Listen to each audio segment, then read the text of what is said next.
Hello, this is Sarah Sabin, transformational leadership coach here in the Leading in the Modern Way video interview series. And I am super excited to have with me here today Electra Coutsoftides, who is the co-founder and CEO of Xworks Tech. Electra, welcome to the show. And would you like to briefly introduce yourself to my listeners? Thank you, Sarah. Great introduction. Yeah, so Electra, CEO and co-founder of Xworks Tech. Personally, I'm on a mission to change the perception of how people view waste. And company-wise, we are on a mission to really revolutionize the way waste is discussed, tracked, and analyzed. Perfect. I like that. Very succinct introduction. And it makes me curious because you've been going for a few years now. What made you passionate about wanting to get into this area of waste? Yeah, great question. I honestly, the truth is that I kind of landed into it after about, let's say, 11, 12 years ago. I was working for corporate in London, and my life just kind of crashed. I didn't know what I was going to do. I thought, okay, I'll go into consulting. Then I thought, consulting what? And I was working for fintech at that time, and I just felt passionless about what I was doing, and I did not feel like I was contributing to society really. And then I met my co-founder and business partner, Alex Hall. He introduced me to the world of waste. At that time, I thought, my God, what has happened to my life? I'm standing on a pile of literally crap, if you will, and thought, this is what my life work has led me to. And then 11 years later, I just became very passionate because I just saw the mess that it was in, the disorganization, the troubles we were having on a day-to-day basis, dealing, communicating, trying to do good business, and just being thwarted from left and right, just with bad tools, bad communication. And so that's what led me to Xworks and my passion, because I saw the devastation that that mishandling and illegal shipments have caused in the environment. Mm. And I love that story because, I think some people have the misconception that if you are an entrepreneur, you were born that way or you started doing it from a very young age. And actually, a lot of people come from a corporate environment and have what I'd call this kind of crisis of integrity, where they're like, what am I doing with my life? And then happen to come upon a problem that they're very passionate about solving. And that's when their entrepreneurial journey begins. Yeah, absolutely. I mean, I've always had the entrepreneurial spirit. I've always liked leading the charge, sometimes in the background. But I do like problem solving. I have a knack for seeing things from a top-down perspective, and that gives me the ability to see things other people may not be able to see at that time. And I've always had that throughout my life and career. And then really in the last 3 years, 2.5 years that we've been doing Xworks, I've been driving that and really using that to fuel me moving forward. Mm. And, as you said, you've been going for about 2.5, 3 years now. But when you look back at the very beginning of the journey, what do you consider to be the most significant challenges that you faced in getting to the current stage that you're at? And how did you overcome some of those challenges? Yeah, absolutely. So really, it's finding the right team, um, driving a vision forward that others cannot see or do not understand at that time, and really surviving the road to investment. And I think especially as a startup, a tech startup, female-led, we're talking about waste. It's not the sexiest product in the world. And it's about changing perceptions, and I'm fighting on many fronts. And so, well, I truly believe in what I'm doing and the vision that I see in my mind. And in these times, I stay focused in the face of adversity, And I went out and we sought with Alex, we sought market validation where others could not see it. We said, okay, Mr. VC, for example, you can't see it, but yet there's this whole other community of people and organizations that can see it. And so I think it was really just stay focused. Don't let the no's, don't let the rejections, deter you from your path, and just keep moving forward. Eventually we will get to that goal. And then of course, once this happens, it's like gravity. You attract a positive energy, you attract positive people that want to join the team. And so it's been a very, very interesting journey along the way. And I think, that's a key point at the beginning of a startup. You're helping people to see a vision where there isn't any tangible evidence at that stage in time. But at the end of the day, if you stay focused on exactly what you need to do, and also, observe what kind of language gets that buy-in from the world around you, which I think in itself is something that takes time, learning how to convey that vision in a way that is compelling to other people. Yeah, it is. It evolves. So, I have so many pitch decks. The pitch deck that I started at the beginning of the journey all the way to now. And it's just great to see how that story evolves over time. And, it is a constant learning environment. And if you're not willing to learn and overcome these hurdles and overcome the rejections, then I think that this kind of life is definitely not for you. Yeah, I would agree. I mean, essentially rejection is absolutely par for the course. Yeah. I think you might as well accept that at the beginning. And, yeah. Turning those no's on its head, the more no's you get, the closer you get to a yes, and Yeah. the people that can see your vision. Exactly. So looking forward, what are your plans for the coming year, and how do you envision Xworks growing and evolving, let's say in the next 12 months? Yeah, great question. Next 12 months, we have some milestones we would like to hit in time for a certain regulatory requirements that are coming into play in Europe and here in the UK. And so our goal really is to catch up technology-wise to meet the regulatory landscape that will become mandatory when moving these type of products. I've been very fortunate that I've attracted a great team members to really start the journey with me.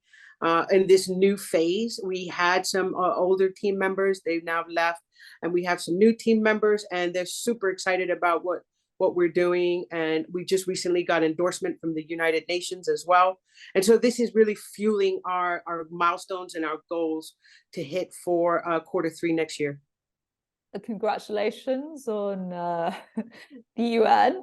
And I just want to draw attention to one point. At the beginning of a journey, the team members that are on board might not be the team members that you need to take the company to the next stage.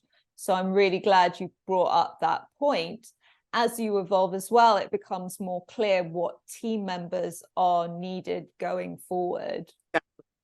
Exactly. You think, oh, these people are going to last, family. No, it's not. This is strictly business. What is good for the business? What is good for us in moving to the next level? What was good then is not good now. And it's not leaving on bad terms. It's just appreciating that moment and, understanding that we have to go to the next level now and we have to level up. And at each stage, that's going to probably change as well. So I am very conscious of, as the company grows into the professional company that I'm looking to grow it into, at each stage that will grow and team members will come and go as well. 100%. And I'm curious because you mentioned, as momentum builds up, it becomes easier to attract the kind of team members that you want on board. How do you attract those team members? Do you have any specific tips around that? Tips. I'll tell you how I've done it. I I do meditate, and I have used meditation in this instance. But what I've also done is had a look at what are my requirements right now and where do we need to go in the next 12 to 24 months. And I focused on what do I need right now for the next 24 months to get to my goals. And so I also appreciate that they may not last after 24 months, but in this period, I need this type of skill set. I'm open to the universe. I've opened it up to the universe. So I focus on the goal of what I want to achieve. I focus on the skill sets that I'm looking for.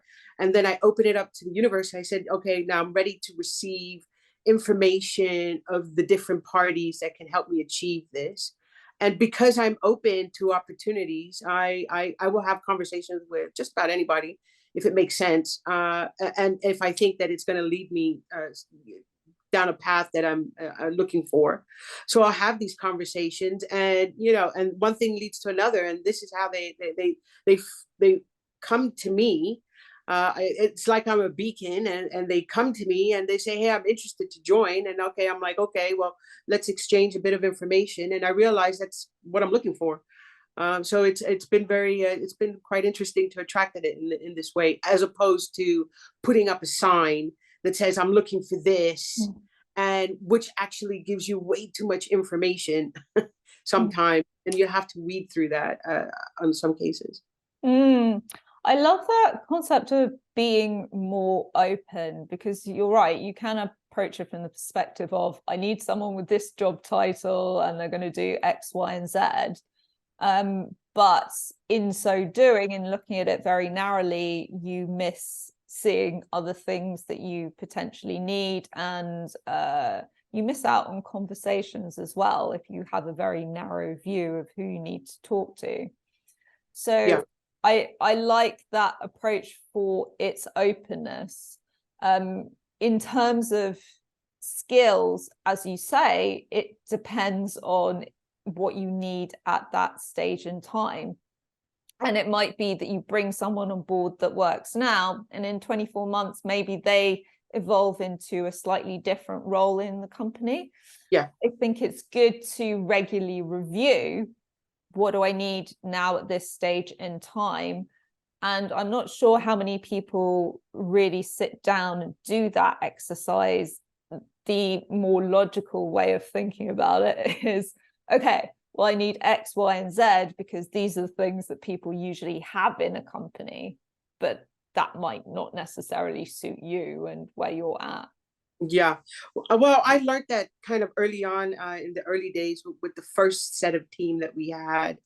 And I realized that I brought in a colleague of mine that I knew some 20 years ago in Holland, and we would work together. I really respected him then. And I thought this guy would be great to come in and help me develop the platform and set things in motion and processes. He's very operational. And he did do that. I'll give him credit to that. But unfortunately, the vision wasn't there, and he couldn't see what I was seeing, and we were not aligned, and he couldn't take direction from me. And so instead of having a unity, we were just battling, and it became, at the end, we had to leave, we had to just separate because it wasn't working out. He was behind my back talking to the team in a different way that I was presenting the vision. He couldn't understand it. So I'm like, okay, just because he was great 20 years ago and I had this very fond memory of him doesn't mean that he's good right now. And I relied on that fond memory. And so it made me realize that but I also learned quite a bit from him. So I will give him credit where credit is due. But it made me realize that we need to look at what do we really need right now and be realistic about, are they going to last? I mean, yes, I would like them to last. I'd like to give that incentive, but sometimes the role outgrows the person, or the person outgrows the role. And it's not fair to hold them stuck in that role just because you need something done. And I think it's a two-way review. Do they want to continue? Do we want to continue? And that's why I've chosen this approach. Yes, the intersection between what the employee wants and their desires and what the company needs, where you can get that right and there's a win-win situation, that's always the best option. Yeah. But as you say, sometimes that's not possible. And personally, what you said resonates with me because my first startup and my co-founder, our visions just completely diverged. And it was destructive for the rest of the team because you've got one person saying one thing, one person saying the other. And so in that kind of situation, you either get on the same page or separate. Yeah. So Electra, I'd love to know what you personally define as strong leadership and how you see it impacting the growth of your company. I thought about this question, and I want to kind of touch a little bit on about how we deal in waste. And in waste, in order when you're moving waste, you have to be absolutely honest about what you are shipping, because when it gets to the other end, it causes a lot of problems. It causes claims. It costs money. You have to be honest. And present that honesty and trustworthiness. Otherwise, there is a whole host of problems that come with that, including financial loss, etc. So really, strong leadership is about being honest and trustworthy. Honest to your vision and what you want to achieve, and trustworthy to know that what I say I will do, I will deliver. Whether I'm shy a few days or not, or I will deliver. And also, when something goes wrong, be present. Don't throw your hands up and say, "Well, it's not my fault. Blame it on somebody else. I didn't do it." And so that's integrity and ethics. And so I think that problems are always going to be there, and it's how we deal with those problems that make us an effective and strong leader. Are we there when things go wrong? Do we blame somebody else? Do we take accountability? I'm not saying take all the blame if it's not your fault, but are you accountable? And and have that resonate. So resonate throughout the company. And again, this also is important in the waste world because it causes problems when you are dishonest and when you don't show the right and you don't show integrity when things go wrong. And so I really want to present that from a top down, bottom up approach in the company. Yeah, and I like that because, it always does start at the top. People see what you do, not what you say, right?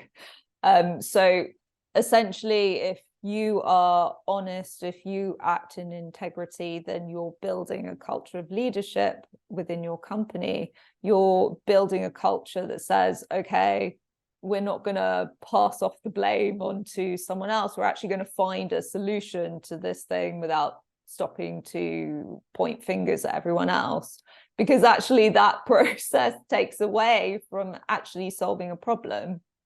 And as the leader of the company, the buck stops with you. So even when something isn't your fault, it doesn't matter, because as the leader, you are responsible for everything else. And that includes building the culture which underpins everything happening within the company. Absolutely. And yeah, if you can't take the knocks, again, you shouldn't be in that role. Go big or go home. Well, yeah. How have you invested in yourself as a leader? What steps do you take to grow and evolve in your role?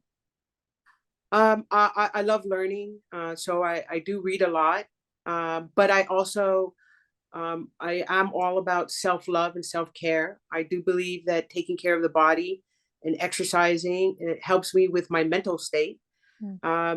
I personally like to lift weights, so I find that regimented approach, sustained over a long period of time, really is a great learning tool for resilience and determination and focus, because you could easily lose that And I have lost it in the past, but I've come back to it. And I find that really helps me, not just for physically, but also mentally. And so as a leader, I think that you need that to be able to run that marathon, and take the knocks and take the no's and keep moving forward, and not be afraid of fumbling the ball, let's say, or something like that, and get back up and keep moving. And so as a leader, I focus on learning, evolving. I focus on physical and spiritual growth. I love that. Holistic self-care. And unfortunately, it can be the first thing that goes out the window when we go through a period of stress, but ignoring it for too long has potentially very adverse consequences, not only on you and the people around you, but of course the business. So it is a responsibility for people to make sure that they are in the best possible state to be able to show up and perform for the business. And it's interesting you mentioned weight training, because made me think of Arnold Schwarzenegger, actually, who said something along the lines of everything he learned about resilience, he learned in the gym when obviously he went through all those years as a weightlifter. Because Absolutely. It does teach you so many things: discipline, focus, getting out of your head, etc. It does. And the reason why gym memberships are so successful is because people get bored or don't see the results after month 1 or 2. But the problem is, this is a long-term commitment. And if you're not willing to commit over time to being consistent, then you're just not going to achieve the results that you want. And sometimes it doesn't happen in the time that you want. And so if you just give up, you just won't reach that, the pot of gold at the end of the rainbow. You just won't. And you get bored and you blame yourself. But it's really teaches you so much more.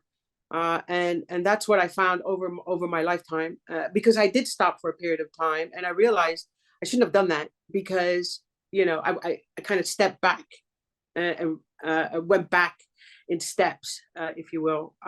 But again, don't beat yourself up. Just keep moving forward. Get back on that train, on that road, and keep moving forward. And falling off the horse is normal from time to time, but it's about getting back on it again. Yeah, exactly. Final question, Electra. If you could go back in time and have a word with your 20-year-old self, what one piece of advice would you give to her? Stay calm. Don't stop lifting weights. Keep moving forward, and you got it going on. Got it going on. Yeah. Thank you. Electra, I've really enjoyed this conversation today. Thank you so much, Sarah. You're welcome. And to my listeners, I hope you have enjoyed this conversation as well. If you would like to be part of the Leading in the Modern Way interview series, please do reach out to me. Take care.